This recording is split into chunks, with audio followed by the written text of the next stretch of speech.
नमस्कार, मैं हूं लोकेश सिंह ठाकुर। आप देख रहे हैं अक्षत न्यूज लाइव टीवी। अष्टवक्र जयंती के अवसर पर जिला सक्षम अधिवेशन का आयोजन श्री पंचमुखी हनुमान आश्रम कैंट में किया गया। इस कार्यक्रम का शुभारंभ दीप प्रज्वलित कर महाराज सियाराम दास जी द्वारा किया गया। आपको बता दें कि आरएसएस से ये संगठन जुड़ा हुआ है। इस संगठन के अध्यक्ष ने बताया कि दिव्यांगों को योजनाओं का लाभ मिले और उनको समाज में आगे तरक्की मिले, इसी को लेकर लगातार संगठन कार्य कर रहा है।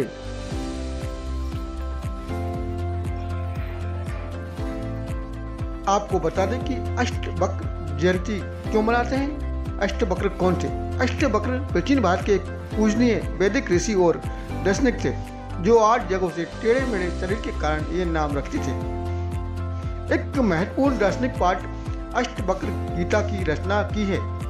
ऋषि कोहर के पुत्र और अष्टवक्र गीता के रचयिता, उन्होंने अपनी असाधारण विद्वता से राजा जनक जैसे कई लोगों को ज्ञान दिया और पिता को शास्त्र से हराकर पुनर्जीवित भी किया।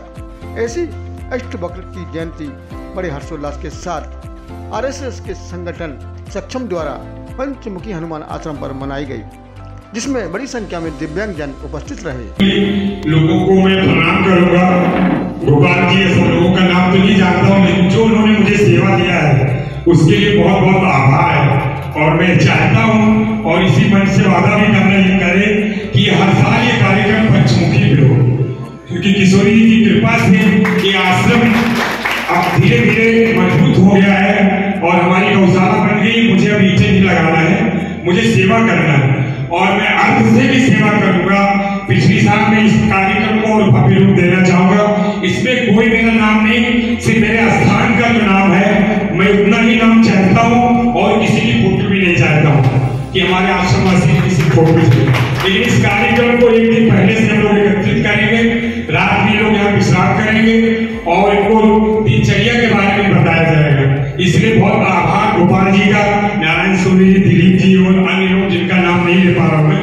सब लोगों से प्रार्थना करता हूँ, आपने मुझे सेवा दिया, सर झुका के अभिवादन साधुवाद। और आश्रम पर दिव्यांगों के लिए एक अधिवेशन का आयोजन किया जा रहा है। हमारे साथ इस वक्त हैं संगठन के अध्यक्ष, उनसे हम बातचीत करेंगे कि ये संगठन किस तरह से काम करता है दिव्यांगों के लिए और कब इसकी स्थापना हुई थी। मैं रूट अध्यक्ष सक्षम गोपाल सक्सेना। सक्षम की स्थापना 2008 में स्थापित हुई है। ये राष्ट्रीय स्वयंसेवक संगठन का एक संगठन से जुड़ा एक अनुषंगिक संगठन है और ये पिछले कई वर्षों से गुना में कार्यरत है। इसमें हम दिव्यांगजनों के हितों के लिए कार्य करते हैं और जितने भी हमारे दिव्यांग भाईजन हैं उनको जितनी भी प्रकार की परेशानियां उनको दूर करना, उनको सहयोग प्रदान करना, ये हमारे संगठन का मुख्य ध्येय है।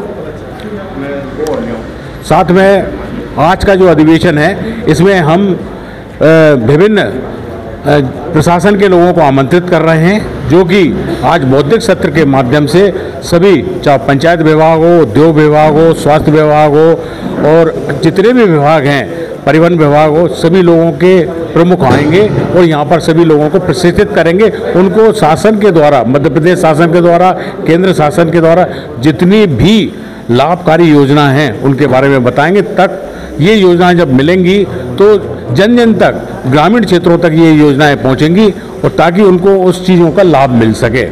अभी तक जो जानकारी मिली है विभिन्न माध्यमों से, वो अपनी तरह पूरी तरह से शारीरिक रूप से पूर्णतः विकलांग थे और परंतु उन्होंने इतने अधिक कार्य समाज के लिए हित में किए और उनकी ही प्रेरणा से आज दिव्यांगजन उनको अपना अपना प्रेरणा स्रोत मानते हैं और उन्हीं की जयंती के उपलक्ष्य में ये कार्यक्रम रखा गया है। हमारे साथ इस वक्त दिलीप सक्सेना जी भी हैं, समाज सेवी भी हैं और लगातार इस तरह के कार्य भी करते हैं। तो क्या कहना चाहेंगे इस अवसर पर आप? हम पंचमुखी हनुमान आश्रम से मैं जुड़ा हूँ और यहाँ के जो संत हैं वो ऋषि परंपरा को ही मानते हैं। आज अष्टवक्र जयंती, उसी उपलक्ष्य में सक्षम के माध्यम से उनका आशीर्वाद है। वो यहाँ पर उन्होंने हमें आमंत्रित किया है कि सक्षम संस्था आए और अष्टावक्र ऋषि के व्यक्तित्व को इनके जीवन में आए। ये चाहे दिव्यांग हैं, चाहे अपने कुछ अंगों से परेशान हैं, लेकिन इनकी दिव्यांग दिव्यता में परिवर्तित हो, ऐसे हमारे संत, ऐसे हमारे पंचमुखी आश्रम के सियाराम बाबा चाहते हैं। और इसीलिए बहनों से लेकर भाइयों तक यहाँ हमने सबको आमंत्रित किया है। समाज सेवी हमारी बहन अनुसुईया भी, जो समाज के क्षेत्र पूरे ज़िले में ही काम करती, वो भी इस क्षेत्र में दिव्यांगों के साथ कंधे से कंधा लगा कर खड़ी हैं। कई समाज सेवी खड़े हैं, इसमें हमारे अन्य लोग भी हैं, आए हैं, जो यही चाहते हैं कि इन दिव्यांगों को जो शासन के द्वारा दी जा रही सुविधाएं वो पर्याप्त रूप से मिले और समाज का आशीर्वाद और समाज की भावुकता, भव्यता इनके जीवन में आए। ऐसा हमारा पंचमुखी हनुमान आश्रम का विचार है। यही आज के दिन पर्याप्त है।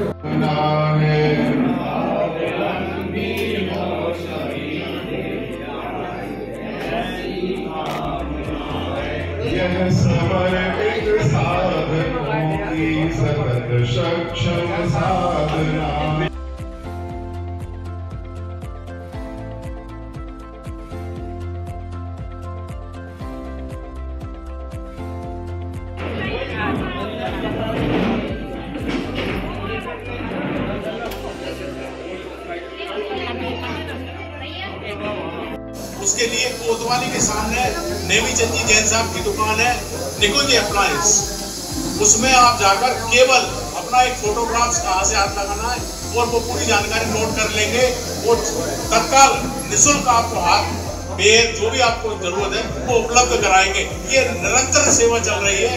और आपने जो एक कैंप लगाया था उसमें लगभग 75 लोगों को तत्काल वही बनाकर 2 दिन का कैंप लगाया था। बहुत बड़ा 101 लोगों का कैंप में लोगों को फायदा पहुंचाया था। ये काफी बड़े लेवल पर हम सभी लोग देखकर बहुत ही अभिभूत हुए थे कि ये कार्यक्रम आपने बहुत शानदार किया। धन्यवाद। लेकिन उनके पिताजी ने वो बात नहीं मानी, फिर से वो त्रुटि दोहराई, फिर से उन्होंने टोका। इस कारण पिताजी को गुस्सा आया और उसी समय उस घर उनकी मां को लात मारी। इससे वो 8 जगह से वक्र हो गए, यानी टेढ़े हो गए। पूर्वक अपने यहाँ निवास करने लगे और दोनों के संसर्ग से भगवान की कृपा से उनको गर्भ हो गया, जिसको आप अंग्रेजी में प्रेगनेंसी कहते हैं। यानी कहोड़ की ऋषि की पत्नी सुजाता गर्भवती हो गई और चूंकि कहोड़ बहुत विद्वान थे तो नित्य वो पाठ करते थे, आराधना करते थे, स्तुति करते थे, पूजन करते थे। पत्नी उनकी पास में बैठती थी। तो इसके माध्यम से ये भी कहना चाहूंगा माताओं बहनों, जो गर्भवती हो उसको भगवान की कथाएं, पूजन अर्चन आदि उनको सुनना चाहिए। आपके शहर की, आपके राज्य की और आपके देश की हर खबर बस आपके मोबाइल पर कहीं भी निकालिए अपना मोबाइल जेब से और लॉग इन कीजिए YouTube पर अक्षत न्यूज़ लाइव टीवी और लीजिए अपने शहर, अपने ज़िले एवं अपने राज्य और देश की खबरें सिर्फ अक्षत न्यूज़ पर। तो जल्दी से लाइक कीजिए, सब्सक्राइब कीजिए और हमारे साथ जुड़े रहिए अक्षत न्यूज़ लाइव टीवी पर।